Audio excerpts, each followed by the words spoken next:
Hey, this is Esther, host of Once Upon a Crime. If you're fascinated by true crime cases and want to get the inside scoop on some of the world's most cold-blooded criminals to learn the why behind the stories you hear in the news, then join me each week to listen to a new true crime story. You'll learn details you won't hear anywhere else, covering true crime topics like kids who kill, family annihilators, Munchausen by proxy cases, kidnappings, hoaxes, and of course, some of history's most notorious murderers. I hope you'll check out Once Upon a Crime and subscribe on your favorite podcast app. And get your tickets soon for CrimeCon in London being held on June 10th and 11th, 2023. I'll be traveling all the way from California to meet you wonderful UK true crime podcast fans and listeners. Can't wait. I'll see you there.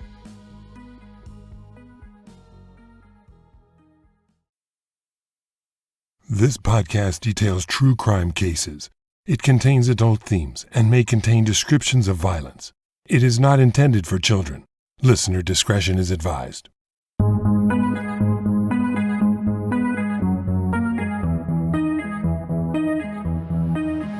Thank you for joining me for today's episode of Once Upon a Crime. Well, this episode for me is kind of bittersweet.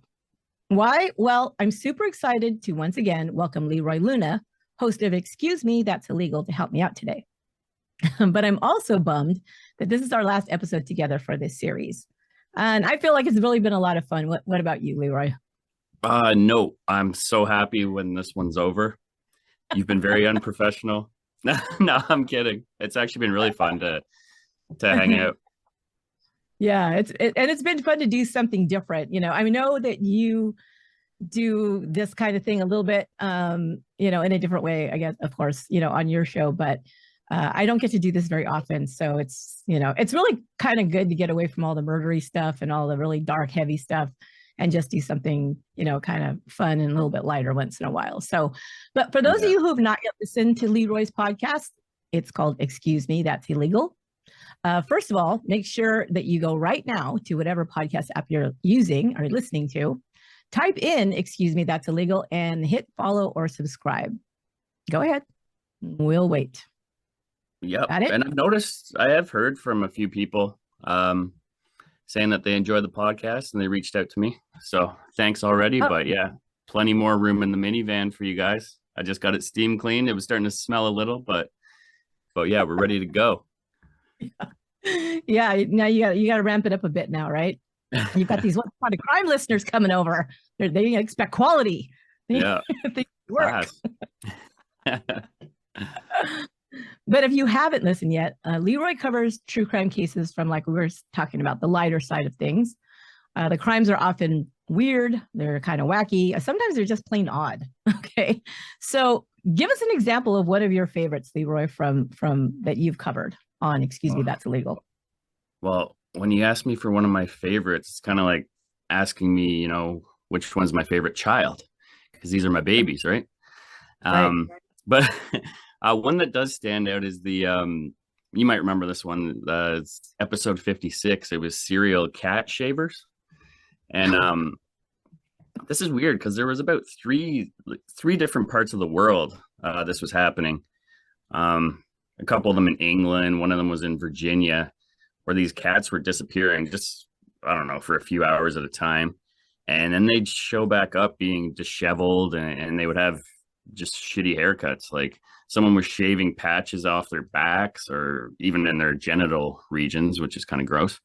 And yeah, nobody ever got caught for this. And yeah, I don't know. It's just a mystery that haunts me to this day. I'm not really a cat guy anyways. So it might've been someone who's allergic to cats, and I have no reason. I don't know why they would do this. Like I thought maybe it happened on a TV show or something and people were copying it, but I haven't heard of anything like that. So it's just one of those weird things.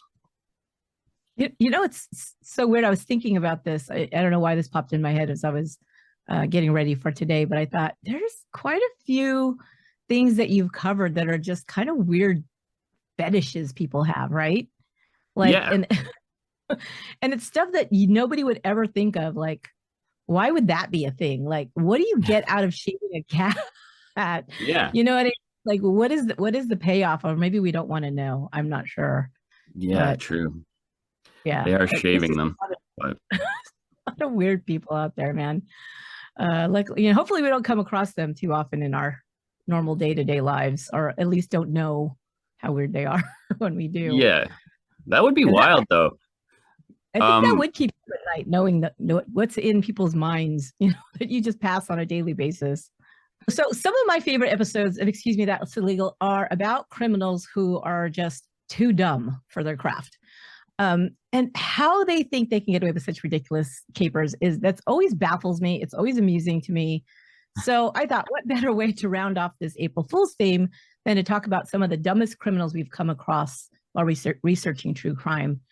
And I've titled this World's Worst Criminals. I thought about it after. I'm like, people are going to think that's the very worst, but I'm not talking about worst as in getting, like the most evil or whatever. I'm talking about the worst as in not getting away with crime because it's just, they're so bad at it. Right.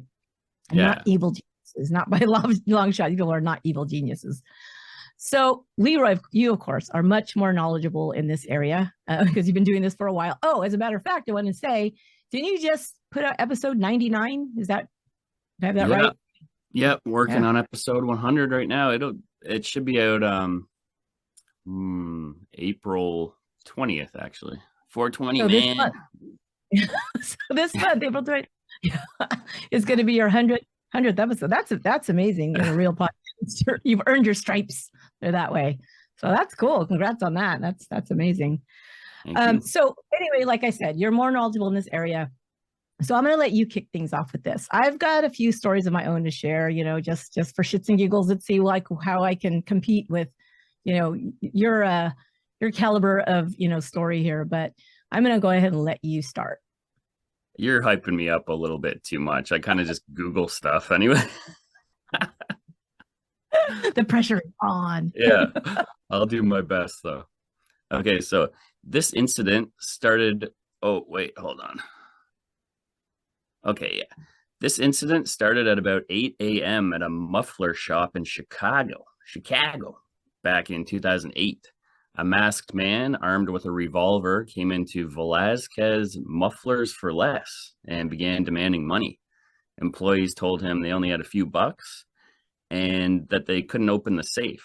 So the man was frustrated and he left 2 phone numbers for them to call when the owner returned with a combination. Before leaving, he said, quote, "You guys better call me, otherwise I'm going to come back and shoot you." The employees did call him back, but first they made a call to Chicago PD.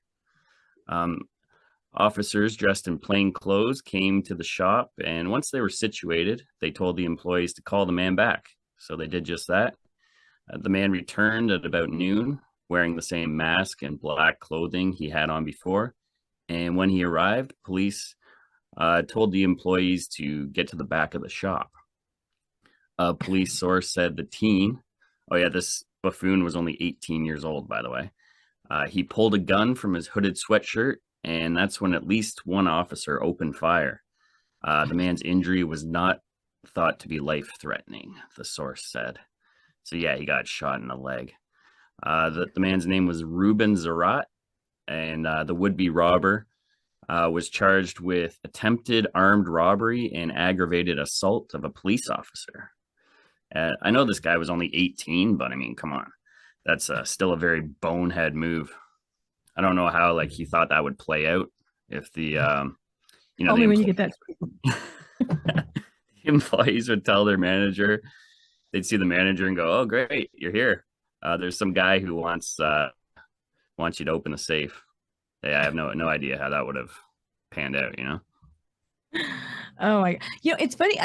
When I was going through and looking for some of these stories, I saw that a lot, that people would actually do things like, there was a couple of them that were like bank robberies where they would write, the "give me all your money" note on the back of their own check, or something that had their contact information on it or something like that. I saw quite a few where they stole something and then weren't happy with it and then called the cops to complain about being stolen. But they didn't get their real Karen move. Yeah, it's just it was crazy. And this is one of them. This is a short one. It's called Drug Deals Gone Wrong. In August 2007, a woman in Rochelle, Georgia, successfully committed the crime of purchasing and ingesting crack cocaine. But after she split her purchase and smoked 1/3, she found she wasn't intoxicated. Fearing that she'd been ripped off, the woman, 53-year-old Juanita Marie Jones, called local police to enlist their help to, quote, get her money back. When deputies arrived at her home, she showed her purchase to them, and they promptly arrested her for possession of crack. So, I mean, come on.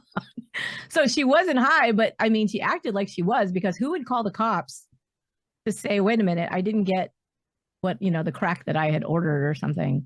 Yeah, goes to show, she probably was high and just didn't realize it.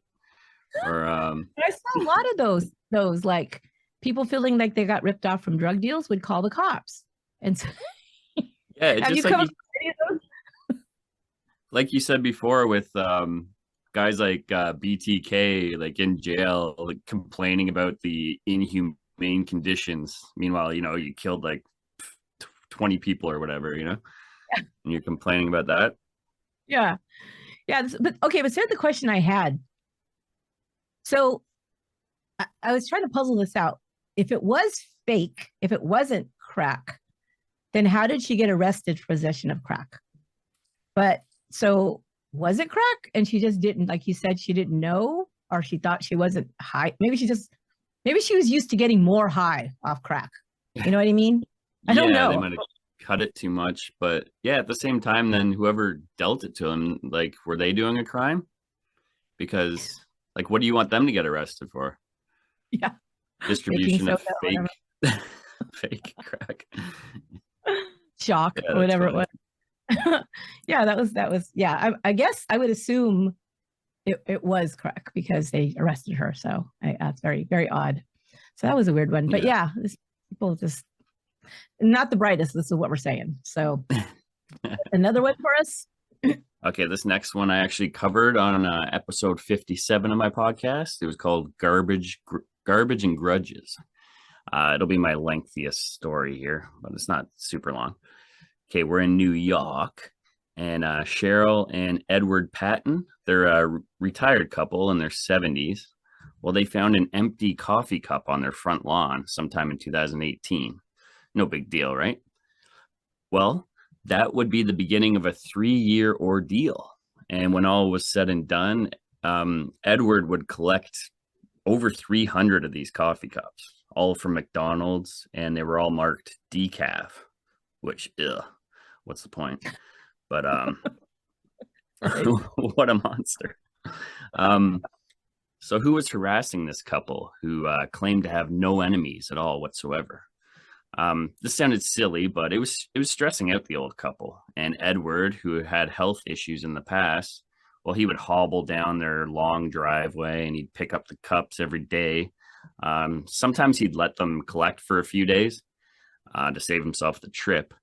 But it was getting weird. Like he didn't want to bother the police for such a petty thing. So it's weird that this went on for 3 years. But he became obsessed, and he bought a pair of expensive binoculars, and he would stare out the window for hours.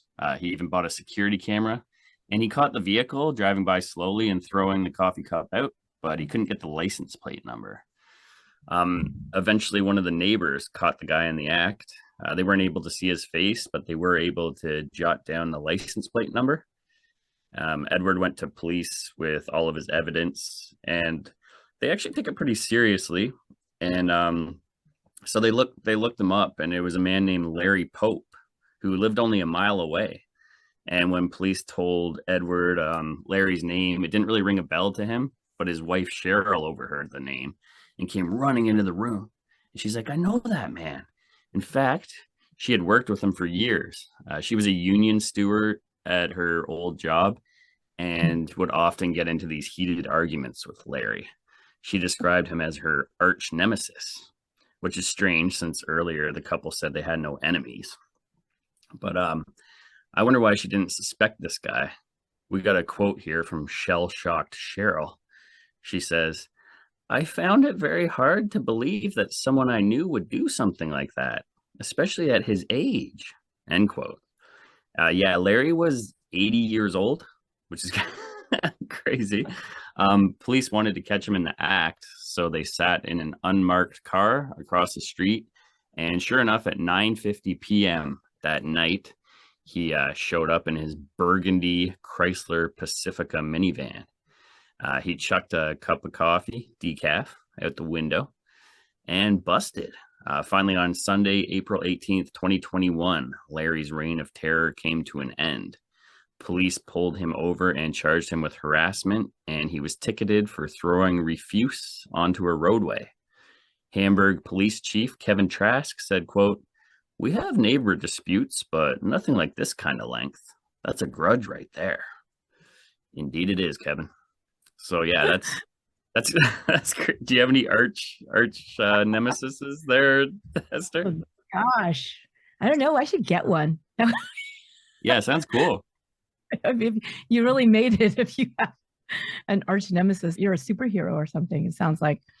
Yeah, that's crazy. So I pictured somebody walking by and putting the cup on there, and I thought, why that same place, same house or whatever. But yeah, if it was a personal vendetta, that makes sense.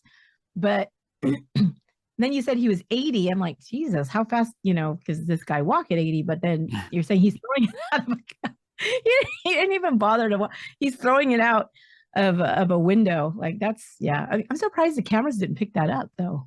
Yeah. And also 9:50 p.m. So no wonder it was decaf, I guess. That's kind of a strange schedule, right?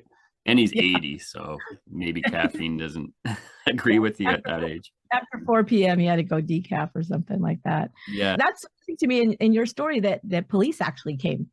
Like they actually did that. So it must have been a small town or something. Yeah.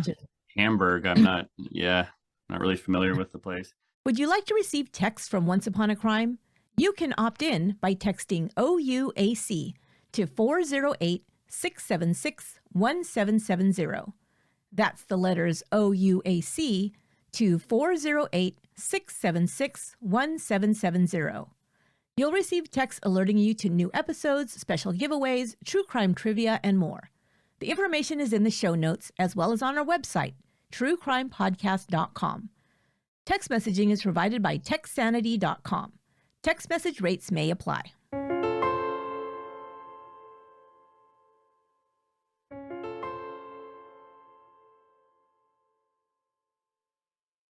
Okay, this one's really ridiculous. And I thought it kind of was somewhat in your wheelhouse, Leroy. So we'll see what you think of this one. Now, I made titles for some of these because that's kind of what I do. Writing this video, so I couldn't stop laughing. Okay, this one's titled "Ill-Timed Flatulence Foils Felon." I got all the alliteration in there. I'm like, oh man, that's gold. Yeah. So, okay, a suspect in Missouri wanted for possession of a controlled substance is likely regretting recent food choices after loud farting revealed his or her hiding spot near Liberty, Missouri, news reports. If you've got a felony warrant for your arrest, the cops are looking for you, and you pass gas so loud it gives up your hiding spot, you're definitely having and this was a tweet, and they put a poop emoji day. The Clay County Sheriff's Office posted on Facebook. Further details on the case are sparse, but the fart jokes are plenty. So we've got to give props to the Liberty PD for using their senses to sniff him out, the Sheriff's Office commented on its own post. Thanks to Sheriff Clay County for airing out a wanted person's dirty laundry and fanning the flames, reads the official Liberty Twitter feed. And then the Liberty Police Department was surprised to see this incident slip out, which stinks for the arrestee. Nice. The city notes no one was hurt during the incident, either by the gas or the resulting arrest. I'm like, okay. Yeah, and then there's a picture, and of course, it's probably just something they made up, of like somebody hiding like under the bushes, and there's like just their butt sticking out. Oh man, yeah, that is definitely in my wheelhouse. I love that. I think I did an episode on a couple farting crimes. Yeah, it's I mean, how do you live that down? How do you? Love it. Okay, let me get one in here. All right, so this one takes place in Michigan in 2021. A novice bank robber found out that he's not cut out for a life of crime. With cash in hand, the robber, an unemployed automotive designer, was headed out the door of the LaSalle Bank on Maple Road in Troy, Michigan, when he saw two police cars drive by. Lawrence C. Lawson, 60 years old, of Madison Heights, then passed out. He fainted right there on the spot. Employees of the bank rushed out and they called 911. Here's a quote from Lieutenant Jerry Sherlink. He says, "It was just by coincidence. Just randomly, two police officers are driving by. They weren't there to try to catch him or anything. They were completely unaware of the robbery that was committed." So Lawson was arraigned on charges of bank robbery and possession of a firearm during the commission of a felony. According to police, Lawson approached a teller inside the bank at about 12:30 p.m. He presented a note that clearly indicated a bank robbery. He was armed with a loaded .357 caliber Smith & Wesson handgun. The suspect suffers from a medical condition that made it likely for him to pass out. I don't know what that medical condition would be. But so Lawrence had no prior criminal record before this, and they found out that he had just lost his job a few months earlier, and the bills were piling up. So poor guy. I wasn't able to find out how much jail time he got. Hopefully they took it easy on the fella. But I do know that the felony firearm charge carries a mandatory 2-year sentence. So at least 2 years. Needless to say, crime does not pay. Yeah. So he just saw the cops and he just fainted. How the vapors. Not very badass. But yeah, they were just driving by, I guess. And he saw them and just fainted right there on the concrete. Oh my God. That's crazy. That is I feel it's crazy that he had the balls to actually like go through with like a bank robbery. That's wild. And then as soon as he saw the cops, he just faints. That's rough. Definitely not the best career move for him. Yeah, and once you bring a gun, it's hard to be intimidating, I guess, without a gun, like for a bank robbery. But yeah, that significantly makes it worse, though. Once you bring a gun into it, like you're screwed. Oh my God. So crazy. Okay, I have one here, and we'll see if our technology works here, because I want you to see the picture. Okay, this one's titled "Vain Vandalizer Sends Selfie."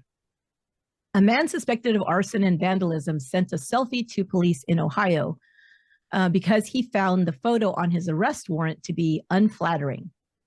Donald Chip Pugh texted police a photo of himself and wrote, "Here's a better photo. That one is terrible."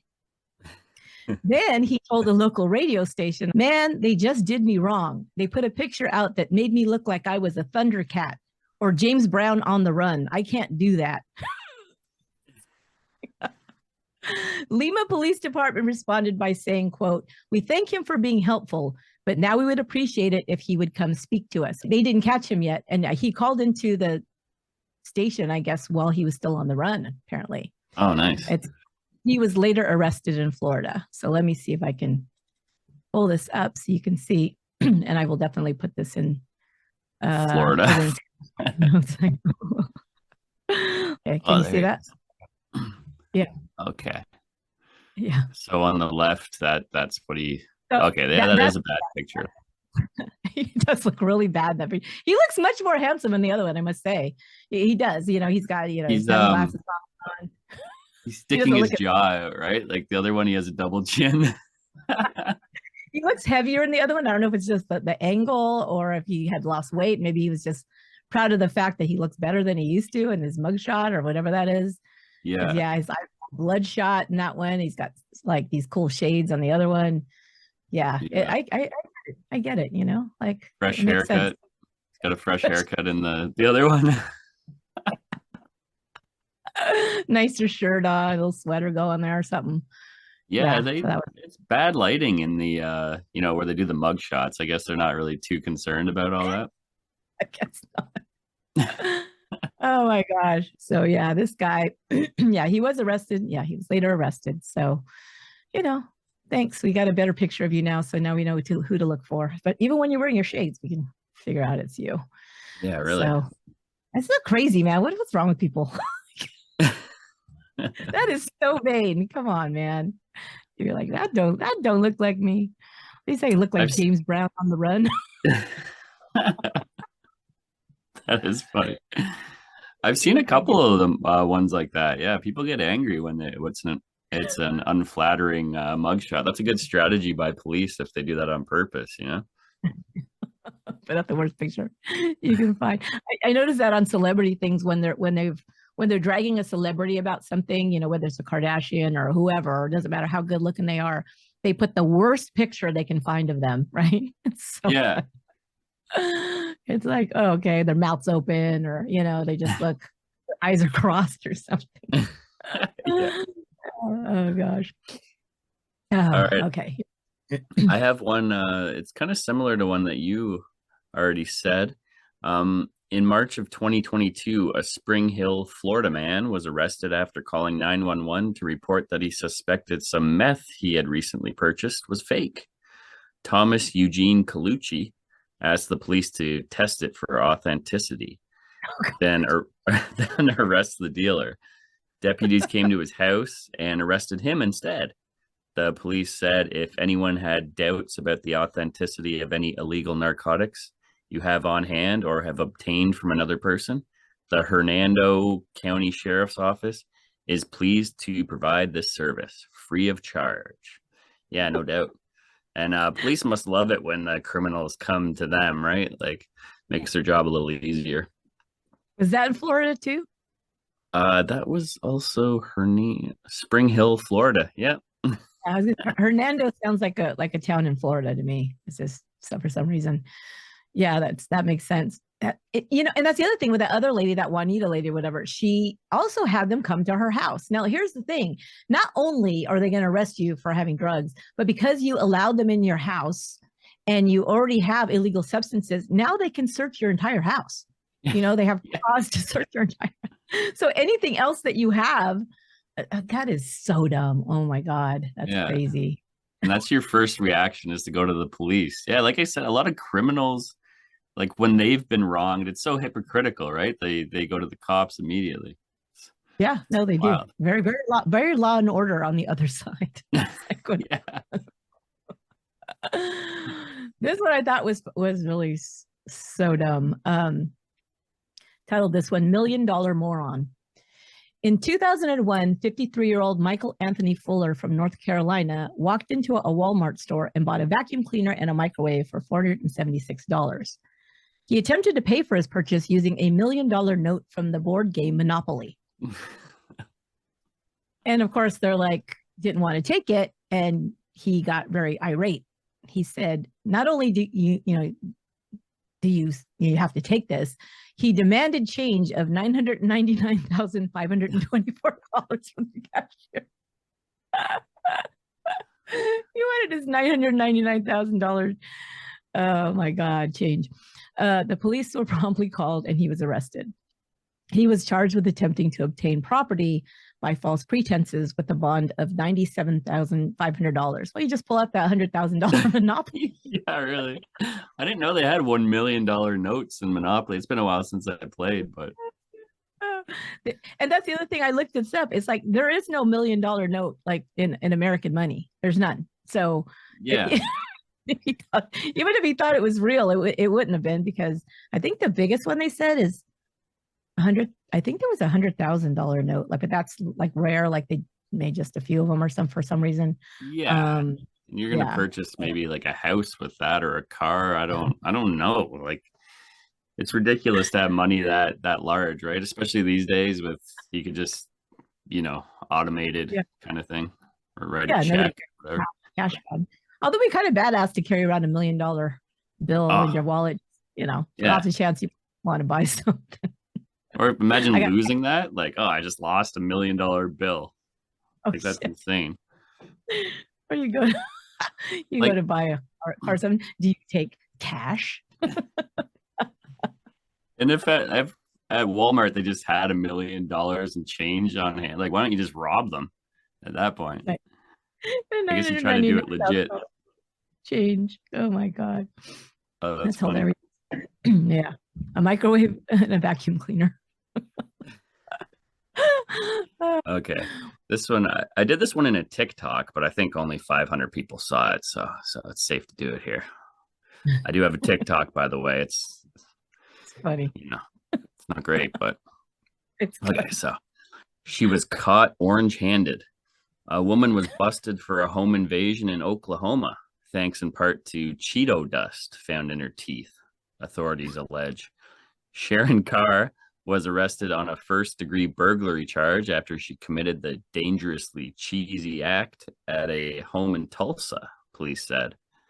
Cops say they arrived at the home that night where a mom of two young kids had called 911 to report that another lady had pried off a screen from her window and gotten inside. The snack-loving sneak had already fled, but cops say they found a bag of Cheetos and a bottle of water on the floor near the open window. A few seconds later, however, Sharon emerged from the shadows, police told news station KTUL. Shout out. The mom ID'd her as the invader, and the bust was further cemented when they found the incriminating orange snack food residue still stuck in her teeth. Cops think she dropped the bag while making her escape. A good reminder that Cheeto dust can be pretty hard to get rid of, Tulsa police wrote on Facebook. So yeah, hilarious. And they're right, that Cheeto dust is no joke. But like imagine being that casual about, you're breaking into a home and you bring a snack with you.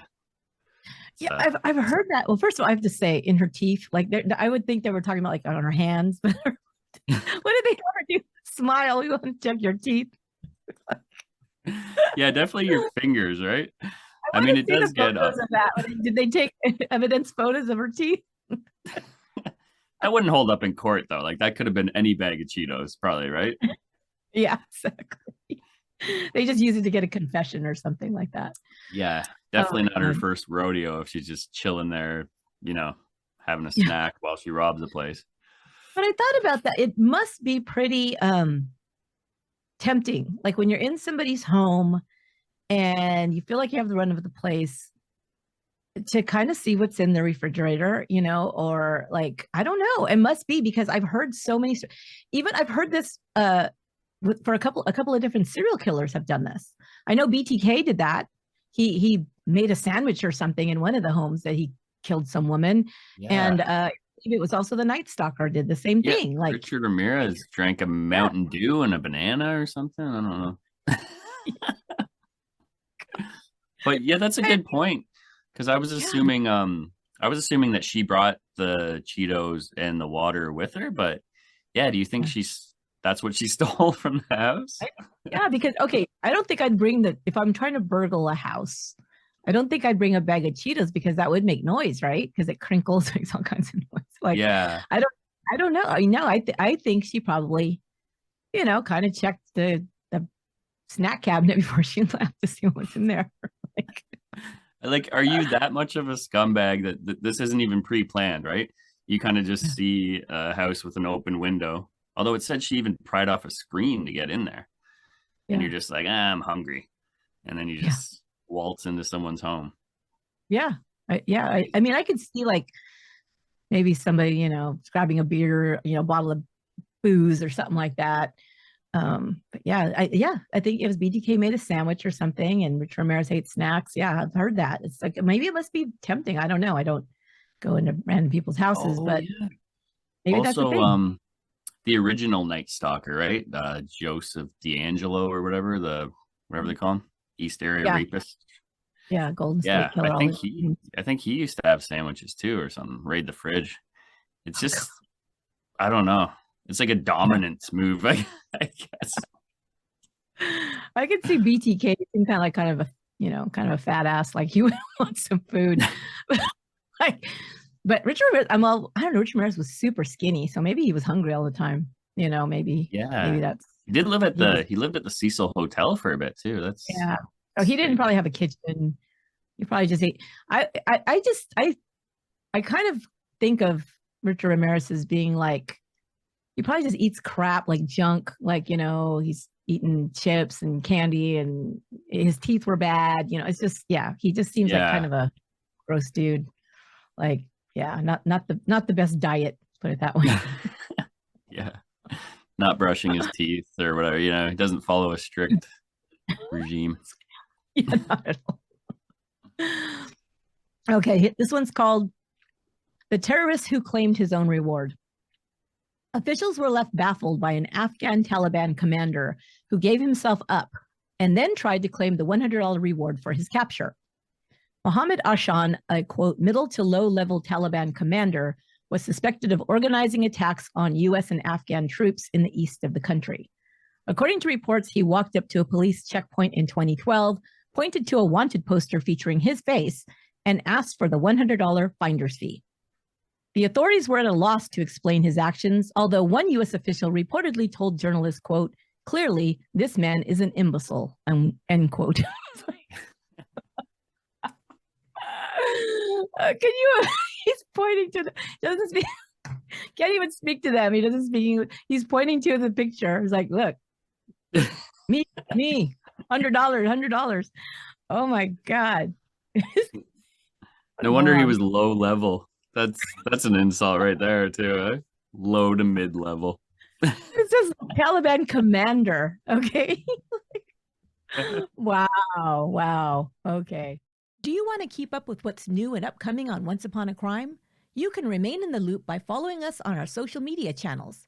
It's a great way to connect with me and the OUAC team. Follow us on Instagram and Facebook at Once Upon a Crime Pod. You can also join our Facebook group to interact with me and your fellow listeners. Look for Once Upon a Crime Podcast fan page on Facebook. Follow and subscribe to our YouTube channel. Just search for Once Upon a Crime Podcast on YouTube. We'd love it if you'd follow us on Twitter at Upon a Crime, and if you're on TikTok, find us at OUAC Pod. Get all the links to our social media channels at our website, truecrimepodcast.com.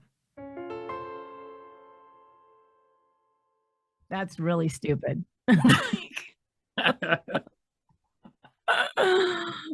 Okay, I'll get my last one in here. And I really do love a clumsy burglar, and this guy doesn't disappoint. So police are searching for an inept burglar who was beaten by his victim. The beating was inflicted by a 42-year-old woman who discovered the man in her back garden in Norwich, Norfolk, England. He tried to flee but got stuck on a fence, and the woman thrashed him with a bamboo cane repeatedly. Ouch.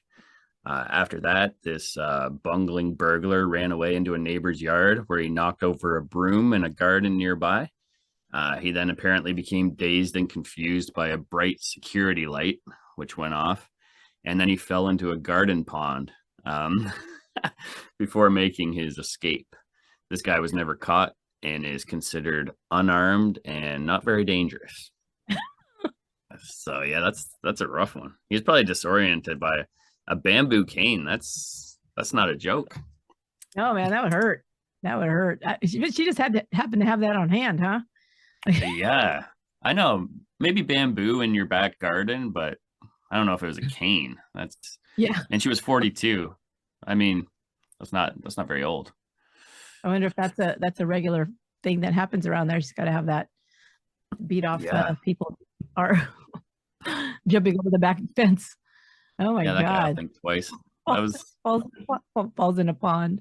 Oh my God! The only thing that would have made that better is when he fell over the fence. That like he lost his pants. Yeah. And then that's my fear when I climb a fence, right? To get stuck like at the top, your crotch or your pants or whatever. So that might have been what happened. And then he was getting beaten with the cane, and then he ripped his pants and fell into a pond. There's a spotlight on him. Oh God. Like a Three Stooges episode or something. Oh, that's hilarious. Oh my God. Yeah. Another one who shouldn't make crime his career. Okay. This last one actually has this really good video that goes with it. So I'm going to have a link in the show so people watch it. So this is called Bungled Taco Shop Burglary Becomes Viral Ad. This was in December of 2015 in Las Vegas, Nevada. It says most restaurant owners would worry that a burglary might scare away customers. Frijoles en Frescas, which is the name of the taco shop in Las Vegas, which if they had it right would say Frijoles y Frescas, which is Spanish, but Frijoles en Frescas, grilled tacos in Las Vegas, turned its break-in into an advertisement. The eatery security cameras caught 3 men robbing the restaurant around 3:30 a.m. on December 16th.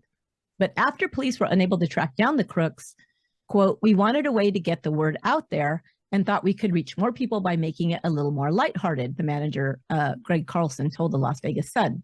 So Carlson used the security footage and text overlays to spoof the burglars in a YouTube video titled, Burglars Just Want Tacos.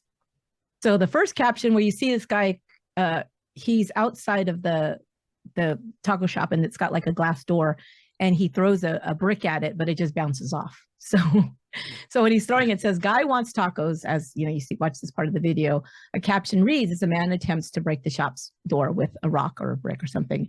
He fails. Then, and he tries again, it says, guy really wants tacos. Another caption says, as the second entry is successfully breached. So now he breaks in. And the footage next captures the burglars frantically searching the restaurant and checking out the cash register. And the caption says, maybe they keep the tacos in the register. After the burglars eventually scurry away. And this goes on for a couple of minutes because they're looking like it like in other rooms, like in the office or something like that. And they have all these captions of it, like these guys are just looking for tacos, right? It says, after the burglars eventually scurry away, a car can be seen picking them up. And when the car comes, because they have all these cameras, there's cameras like at the front in the restaurant and at the back where the office is, they have cameras outside. And you see this car driving up like outside, obviously the getaway car. And it says, here comes mom to pick them up. It says, and then it shows the guy, like they go to the car and they get in, but then one comes back and goes back through the broken door. And then it says, mom wants a taco too. And then it says, going to get mom's taco. The video ends that Frijoles and Frescas takes full responsibility for the crazy things people do in quest of its tacos. And then it writes at the end, and now it's the actual ad, like the commercial says, come find out why they wanted our tacos so badly. And then it shows pictures of these, good looking tacos and stuff. It says, so this was featured on Reddit's video subreddit. And the improvised ad, this was back then, had been viewed more than 2 million times. Though Carlson says the burglars did really minimal damage, a police rep notes that the 3 suspects, quote, are part of a larger string of burglaries in which smaller restaurants and fast food restaurants with glass windows are being targeted and ransacked. But I just checked this YouTube video to date, and said this was a few years ago, has almost 5 million views now. Wow. And I don't know if they caught these guys or not.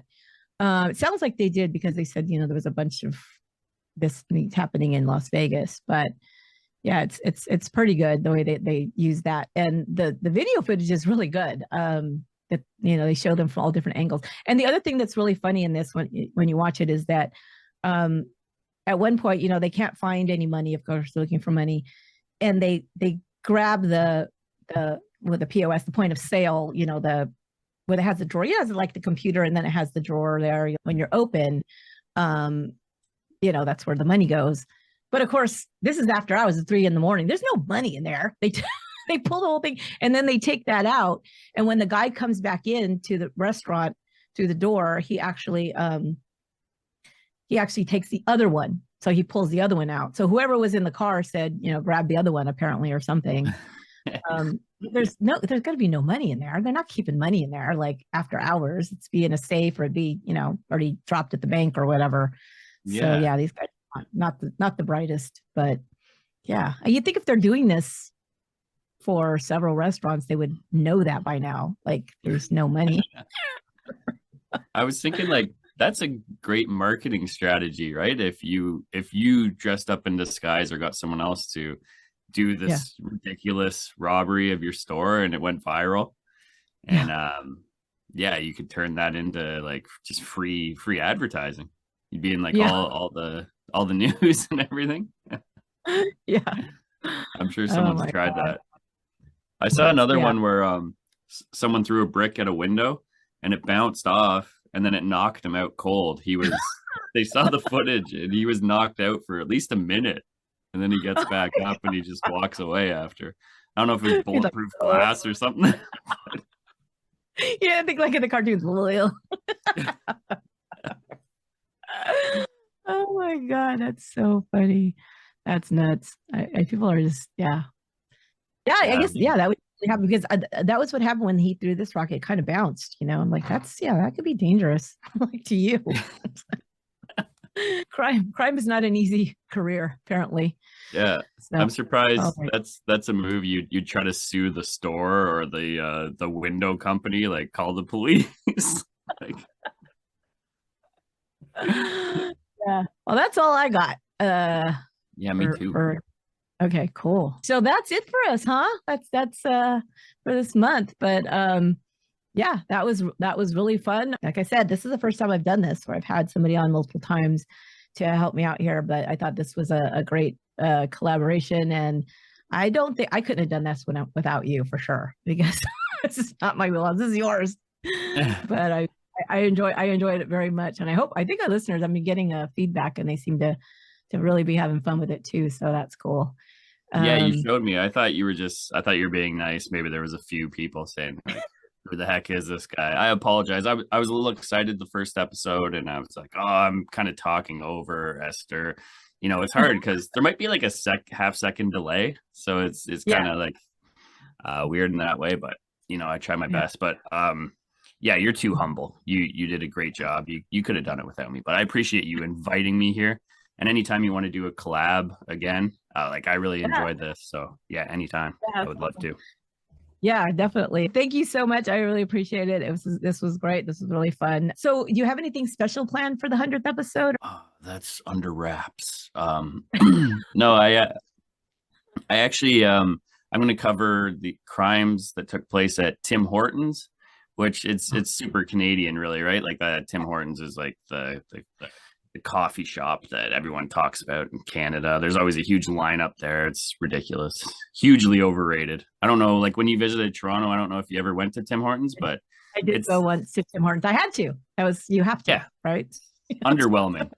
But yeah, I'm hoping to get a few different podcasters in there, Canadian ones. I've reached out to some to just get their opinions on it and stuff.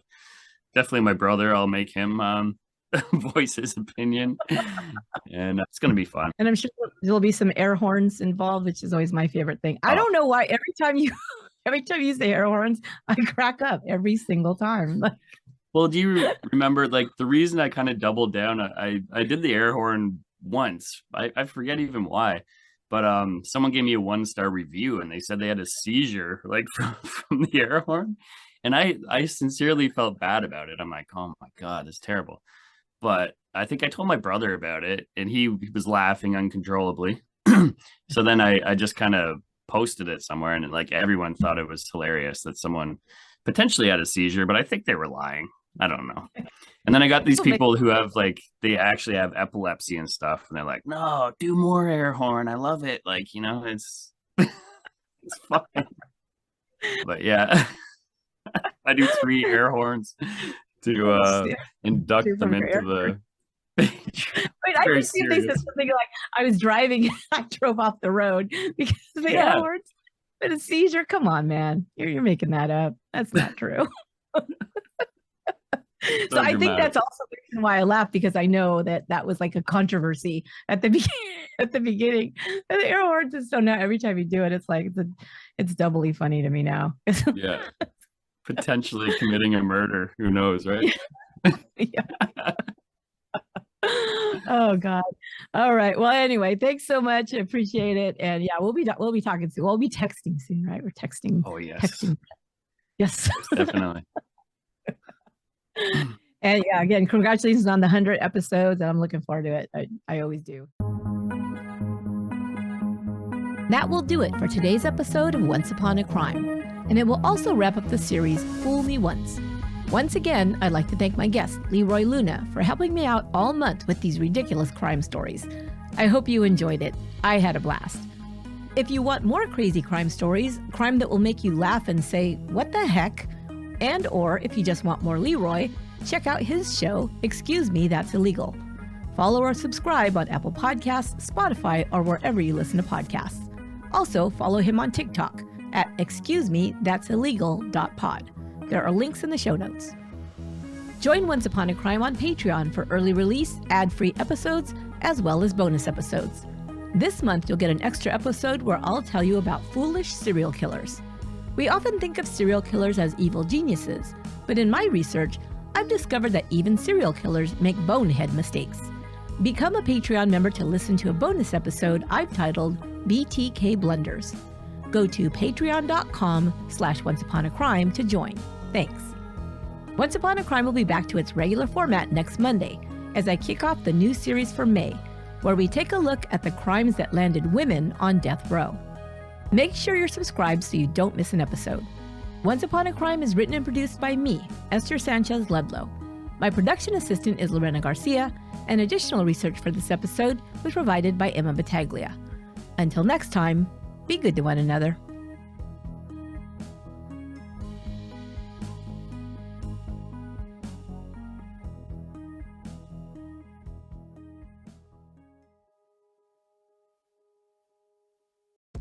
Oh, hey there. You like true crime stories, right?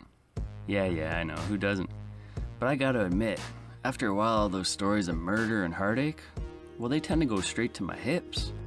So that's why I, Leroy Luna, have created a podcast called Excuse Me, That's Illegal, where we'll take a hardcore look at some softcore crimes. No TED Talks on Bundy here. The letters BTK won't be coming from these lips. Unless he had a brother that used to steal library books. Suppose I'd be willing to go balls deep into that one if that were the case. Anyways, you'll hear stories such as the Mad Pooper, a female jogger who wreaked havoc in a Colorado Springs neighborhood, using one family's front yard as her own personal dumping grounds. If this kind of content sounds like it's up your alley, Excuse Me, That's Illegal is available right now on all your favorite podcatchers. So come join me. I'll be right here waiting for you.